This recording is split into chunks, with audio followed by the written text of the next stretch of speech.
when you deal with family, how do you persuade them to change their behavior when they're using connected devices?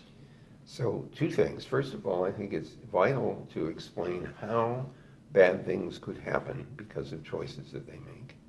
So they have to have a visceral appreciation for what happens if you click on a phishing message, for example, and you deliver your credentials to the wrong party, and so somebody can now pretend to be you. That can be pretty damaging, especially if they pretend to be you at the bank and your bank account gets emptied, or they get access to your Amazon account and they buy a whole bunch of stuff that you didn't authorize, spending your money on it. So giving them credible scenarios about risk and then explaining things you can do in order to mitigate the risk is the approach I've always taken. For example, at Google, we have chosen to insist that everybody have a 2-factor authentication capability. In many cases, that manifests as a little piece of hardware that has a cryptographic chipset in it. And the idea is that you can be strongly authenticated to the Google system, which is expecting you to have the 2nd factor. If somebody gets their username and password, for example, but doesn't have the physical 2nd factor, which generates another cryptographic password, then they can't break into your account because the Google system says, I need both. I'm okay with your username and password, but I need a cryptographically generated response. So I feel very strongly that strong authentication is essential. It's not that you have to strongly authenticate yourself to the net or to some application every time you use it, because in some cases it doesn't matter. If you're doing a Google search, it doesn't matter who you are. The only reason you might want to log in to do a Google search is if you want Google to help you personalize the answer based on what its experience with your previous responses to searches and clicking on whichever thing you're interested in. So we don't have to force people to identify themselves all the time.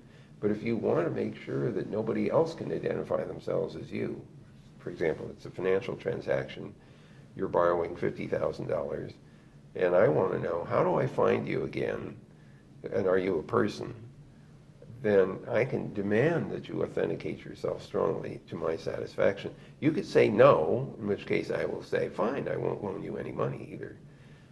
So this idea of strong authentication is central to one kind of protection against certain kinds of attack.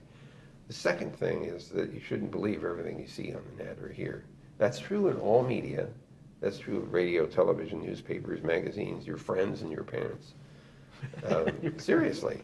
And so, again, it's a matter of thinking critically about the content that you're encountering, regardless of whether it's on the net or someplace else. People need to get into the habit of doing that because it's a kind of dues-paying opportunity.